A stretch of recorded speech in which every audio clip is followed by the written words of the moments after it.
Good wishes to all of you. Our part 3 Social Science, Chapter 6 Weavers, Iron Smelters, and Factory Owners, audiobook. Trading ships on the port of Surat in the 17th century. Surat in Gujarat on the west coast of India was one of the most important ports of the Indian Ocean trade. Dutch and English trading ships began using the port from the early 17th century. Its importance declined in the 18th century. This chapter tells the story of the crafts and industries of India during British rule by focusing on two industries, namely textiles and iron and steel. Both these industries were crucial for the industrial revolution in the modern world. Mechanized production of cotton textiles made Britain the foremost industrial nation in the 19th century, and when its iron and steel industry started growing from the 1850s, Britain came to be known as the workshop of the world.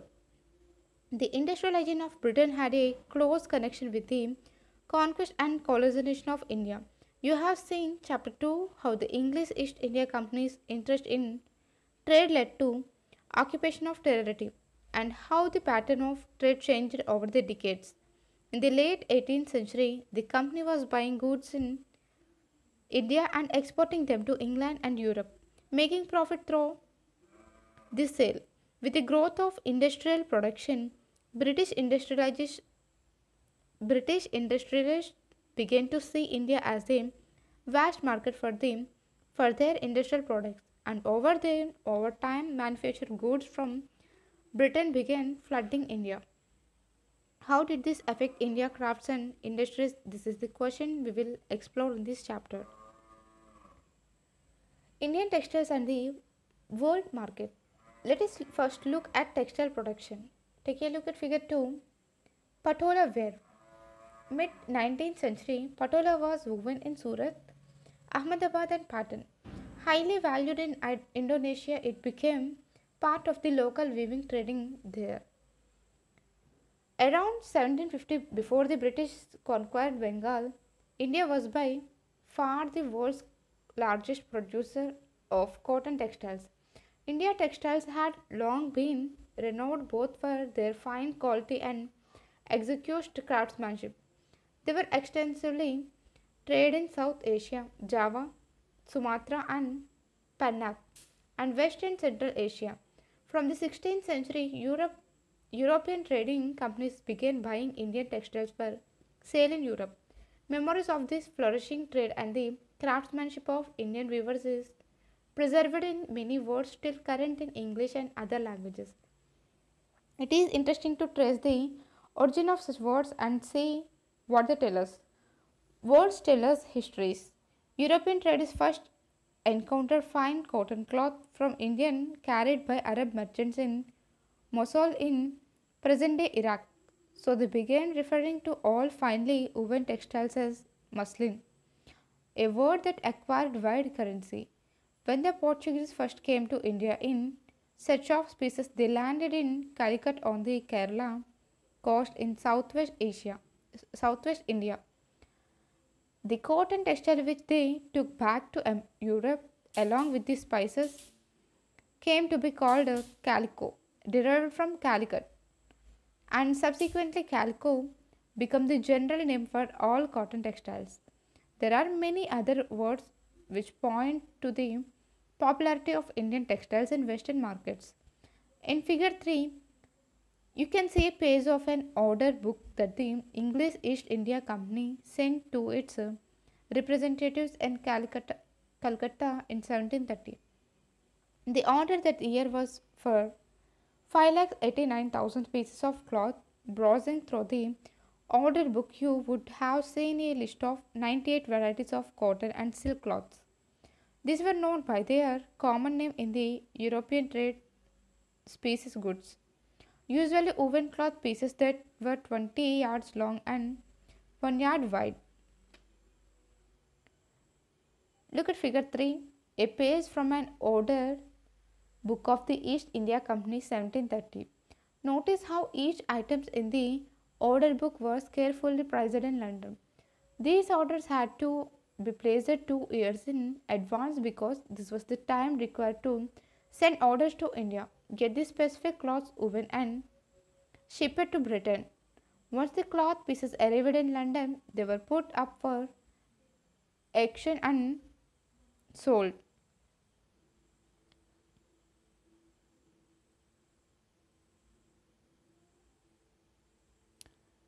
Take a look at figure 4. Jamdani weave, early 12th century. Jamdani is a fine muslin in which decorative motifs of woven on the loom, typically in grey and white. Often a mixture of cotton and gold thread was used, as in the cloth in this picture. The most important centers of Jamdani weaving were Dhaka in Bengal and Lucknow in the United Provinces. Now look at the names of the different varieties of cloth in the book. Amongst the pieces ordered in bulk were printed cotton cloths called chins, courses or kasa and bandana. Do you know where the English term chins come from? It is derived from the Hindi word chint, a cloth with small and colorful flowery designs. From the 1680s, there started a craze for printed Indian cotton textile in England and Europe mainly for their execute floral designs, fine texture and relative cheapness. Rich people of England, including the Queen herself, wore cloths of Indian fabric. Similarly, the word bandana now refers to any bright colored and printed scarf for the neck of head. Originally, the term derived from the word bandhan, bandhna, Hindi for tying, and referred to a variety of brightly colored cloth produced through a method of tying and dyeing. There were other cloths in their order book that were noted by their place of origin. Kasim Bazar, Patna, Calcutta, Orissa, Charpur. The widespread use of such words shows how popular Indian textiles and had become in different parts of the world. Take a look at figure 5. Printed design on fine cloth chins produced in Maslipatnam, Andhra Pradesh, mid 19th century. This is a fine example of the type of chins produced for export to Iran and Europe. Figure 6. Bandhana design early 12th century. Notice the line that runs through the middle. Do you know why in this oni to tie and dye silk pieces are seamed together with gold thread embroidery? Bandhana patterns were mostly produced in Rajasthan and Gujarat. Activity. Why do you think the act was called the Calico Act? What does the name tell us about the kind of textiles the act wanted to ban? Spinning jetty, a machine by which a single work could operate several spindles onto which thread was spun. When the wheel was turned, all the spindles rotated. Take a look at figure 7, a sea view of the Dutch settlement in Cochin, 17th century. As European trade expanded, trading settlements were established at various ports. The Dutch settlement to Cochin came up in the 17th century. Notice the fortification around the settlements. Indian textiles in European markets. By the early 18th century, worried by the popularity of Indian textiles, wool and silk makers in England began protesting against the import of Indian cotton textiles. In 1720, the British government enacted a legislation banning the use of printed cotton textiles changed in England. Interestingly, this act was known as the Calico Act. At this time, textile industries had just begun to develop in India, unable to compete with Indian textiles. English producers wanted a secure market within the country by preventing the entry of Indian textiles. The first to grow under government protection was the calico printing industry. India designs were now imitated and printed in England on white muslin or plain unbleached Indian cloth. Competitions with Indian textiles also led to a search for technology innovations in England. In 1764, the spinning jenny was invented by Joe Kaye, which increased the productivity of the traditional spindles. The inventions of the system engine by Richard Arkwright in 1786 revolutionized cotton textile weaving. Cloth could now be woven in immense quantities and cheaply too. However, Indian textiles continued to dominate world trade till the end of the 18th century. European trading companies, the Dutch, the French, and the English made enormous profits out of this flourishing trade. These companies purchased cotton and silk textiles in India by importing silver. But as you know, Chapter 2, when the English East India Company gained political power in Bengal, it no longer had to import precious metal to buy Indian goods.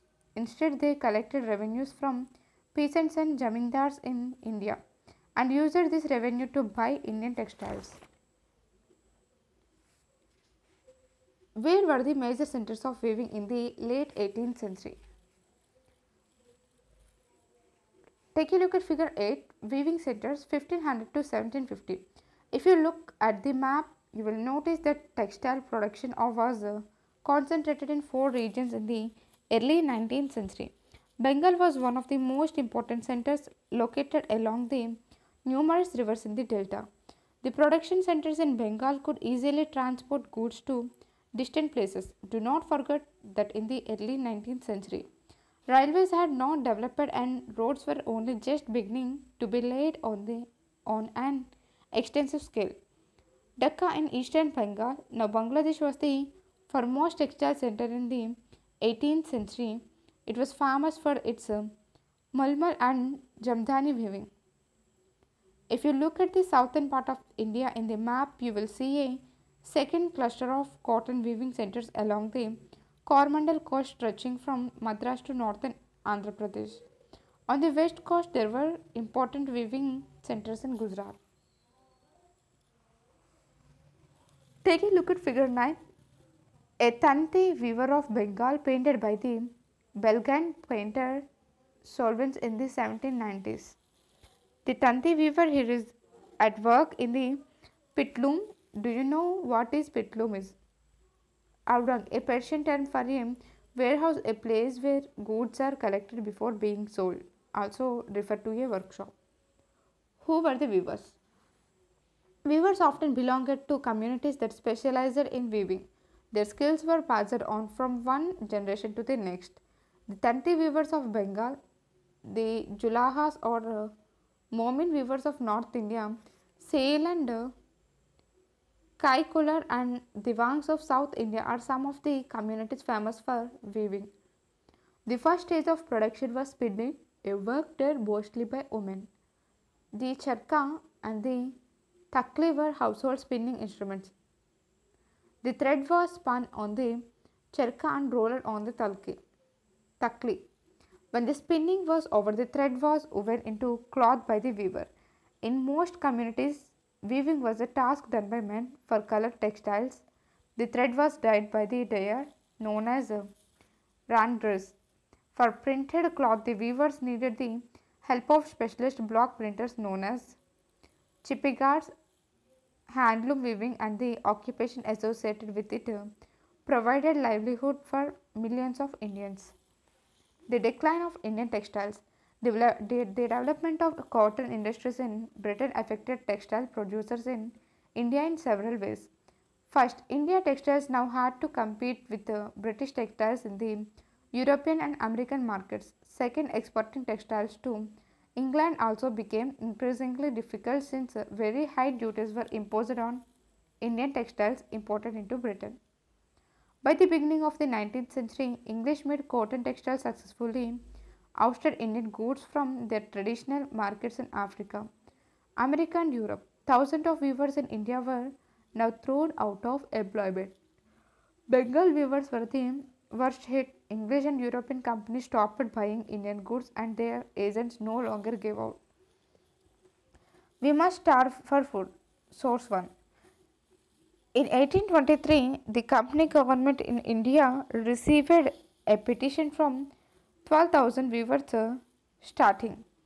Our ancestors and we used to receive advances from the company and maintain ourselves and our respective families by weaving companies superior assortments. Owing to our misfortune, the outranks have been abolished ever since, because of which we and our families are distressed for want of the mean of livelihood. We are weavers and do not know any other business. We must starve for food.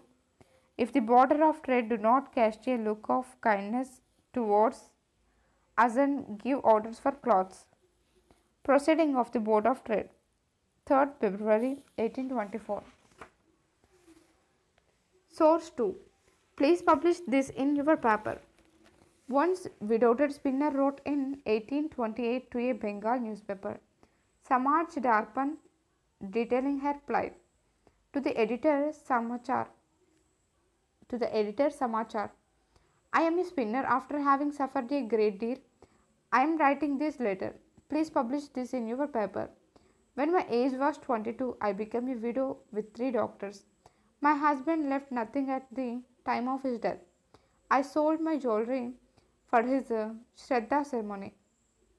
When we were on the verge of starvation, God showed me a way by which we could save ourselves. I began to spin on Takle and Charka.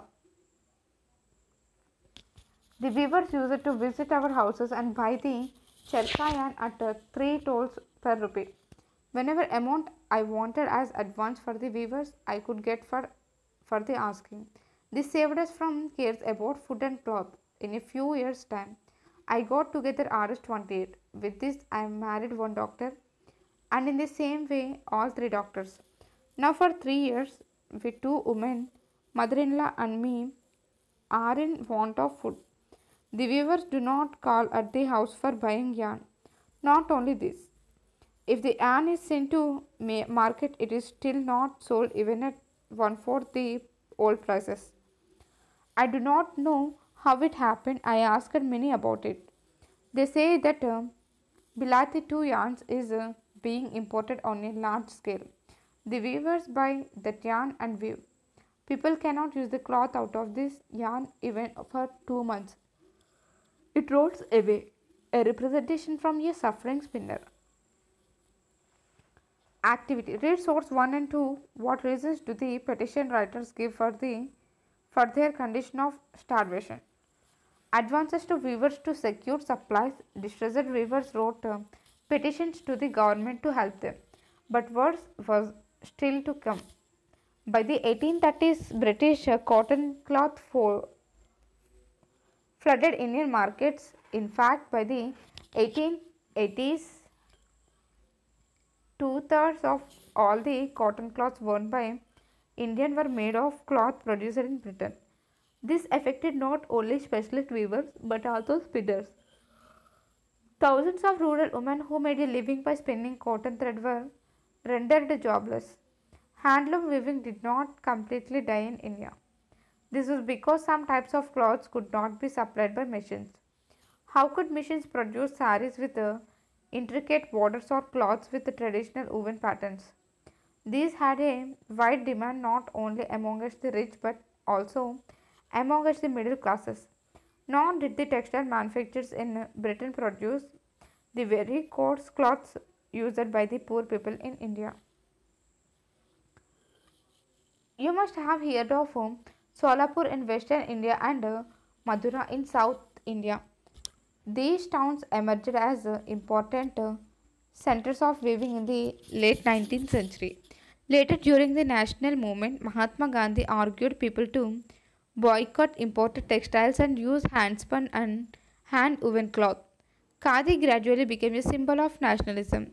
The charka came to represent India and it was put at the center of the tricolor flag of the Indian National Congress adopted in 1931.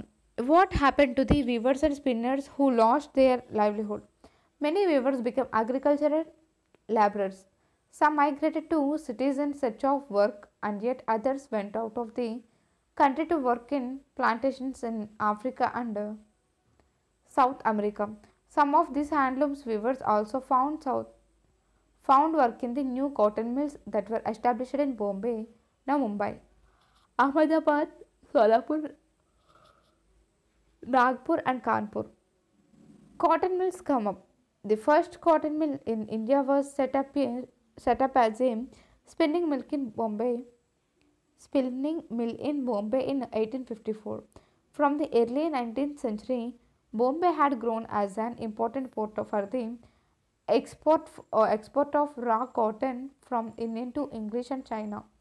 It was close to the West Black Soil tract of Western India where cotton was grown. When the cotton textile mills came up, they could get supplies of raw materials with ease. Take a look at figure 10 workers in a cotton factory circa 1900, photography by Rajadhin Dayal. Most workers in the spinning departments were women, while workers in the weaving departments were mostly men.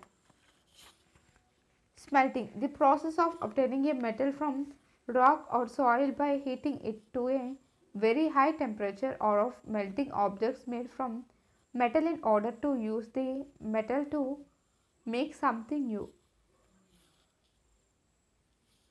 Take a look at figure 11. Tipu's sword made in the late 18th century.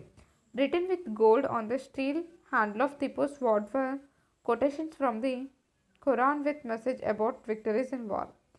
Notice the trigger head towards the bottom of the handle. By 1900, over 84 mills started operating in Bombay. Many of these were established by Parsi and Gujarat business who had made their money through trade with China.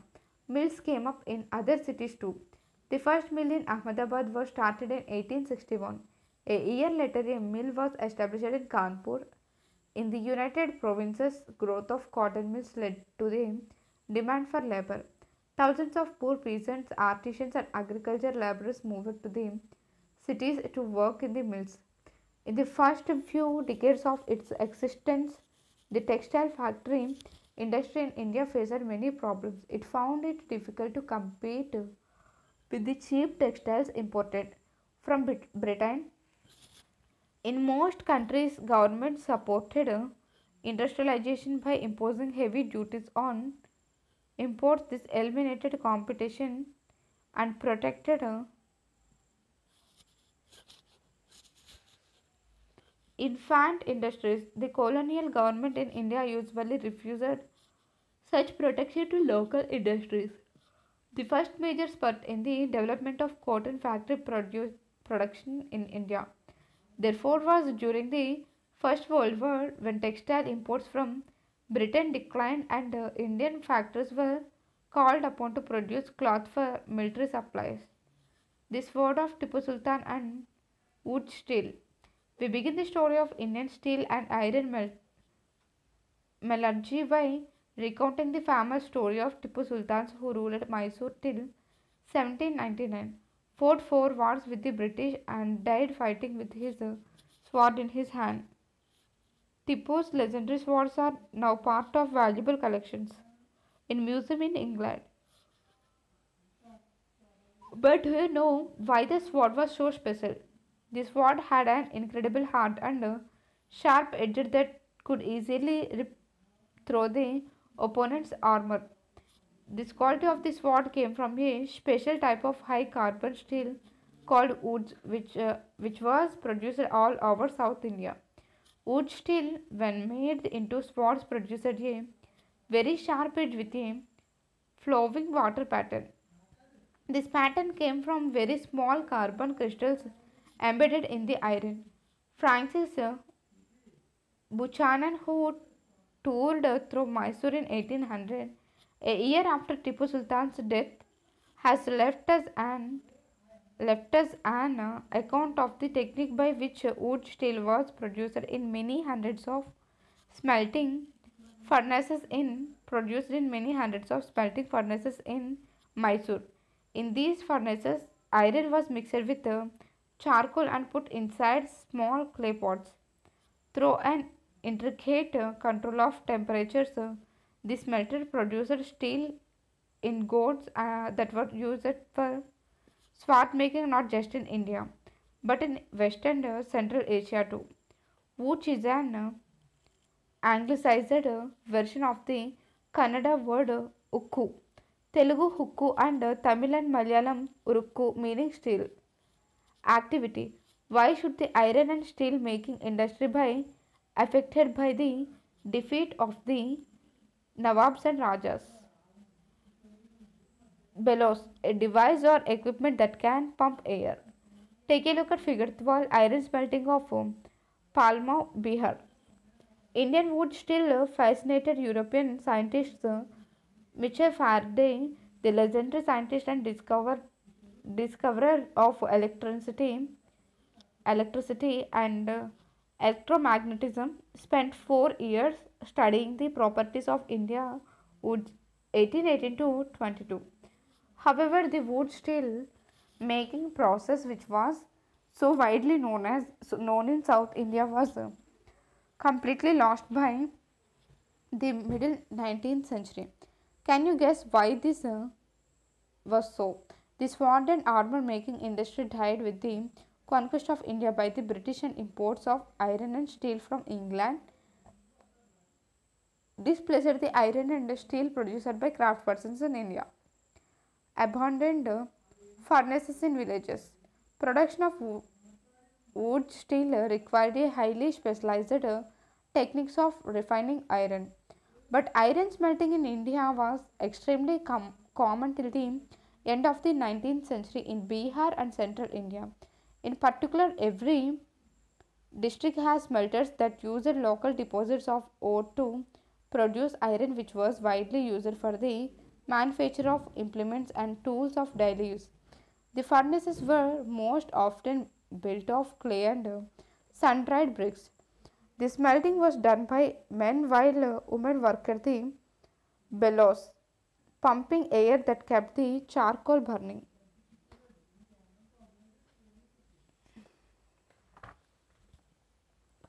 Take a look at figure 13, a village in central India where the Agharias, a community of iron smelters, lived. Some communities like Agharias specialized in the craft of iron smelting. In the late 19th century, as a series of famines devastated the dry tracts of India. In central India, many of the Agharia iron smelters stopped work, deserted their villages and migrated looking for some other work to survive the hard times. A large number of them never worked their furnaces again. Source 3. A widespread industry. According to a report of the Geological Survey of India, iron smelting was at one time a widespread industry in India, and there is hardly a district away from the great alluvial tracts of the Indus, Ganges and Brahmaputra in which slag heaps are not found. For the primitive iron smelters finds no difficulty in obtaining sufficient supplies of ore from deposits that no European iron master would regard as worth his serious consideration. By the late 19th century, however, the craft of iron smelting was in decline. In most villages, furnaces fell into disuse and the amount of iron produced came down. Why was this so? One reason was the new forest laws that you have read about chapter 4, when the colonial government prevented people from entering the reserved forests. How could the iron smelters find wood for charcoal? Where could they get iron ore? Defying forest laws, they often entered the forest secretly and collected wood, but they could not sustain their occupation all these basics for long. Many gave up their craft and looked for other means of livelihood. In some areas, the government did not access to the forest, but the iron smelters had to pay a very high tax to the forest department for every furnace they used. They reduced their income. Moreover, by the late 19th century, iron and steel was being imported from Britain. Ironsmiths in India began using the imported iron to manufacture utensils and implements. This inevitably lowered the demand for iron produced by local smelters. By the early 12th century, the artisans producing iron and steel faced a new competitions. Slag heaps, the waste left when smelting metal. Take a look at figure 14. The Tata iron and steel factory on the banks of the river Subarnareka, 1914. Iron and steel factories come up in India. The year was 1904. In the hot month of April, Charles Weld, an American geologist, and Dorabji Tata, the eldest son of Jamsetji Tata, were travelling in Chhattisgarh in search of iron ore deposits. They had spent many months on a costly venture looking for source of good iron ore to set up a modern iron and steel plant in India. Jamsetji Tata had decided to spend a large part of his fortune to build a big iron and steel industry in India. But this could not be done without identifying the source of fine quality iron ore. One day, after traveling for many hours in the forests, Weld and Dorabji came upon a small village and found a group of men and women carrying basketloads of iron ore. These people were the Agrarians. When asked where they had found the iron ore, the Agrarians pointed to a hill in the distance.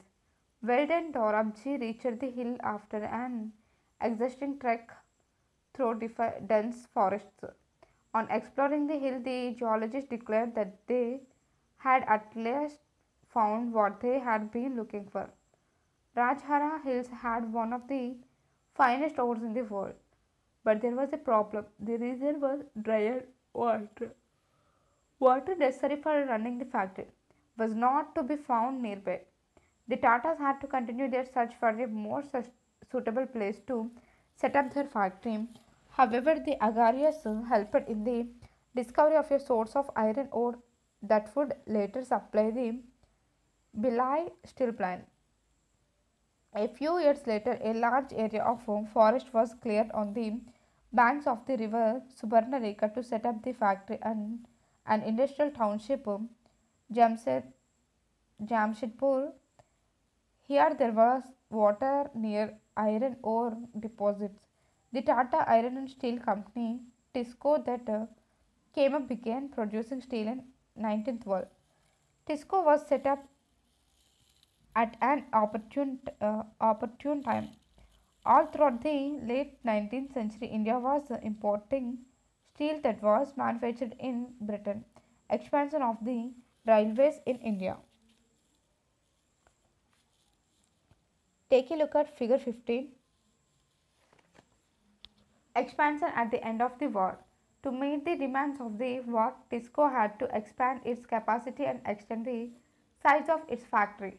The program of expansion continued after the war. Here you see new powerhouses and boiler houses being built in Jamshedpur in 1919. Had provided a huge market for rails that British produced for a long while British experts in the Indian railways were unwilling to believe that good quality steel could be produced in India. By the time Tisco was set up, the situation was changing. In 1914, the First World War broke out. Steel producers in Britain now had to meet the demands of war in Europe. So, imports of British steel into India declined for supply of rails. As the war dragged on for several years, Tisco had to produce shells and carriage wheels for the war. By 1919, the colonial government was buying 90% of the steel manufactured by Tisco. Over time, Tisco became the biggest steel industry within the British Empire.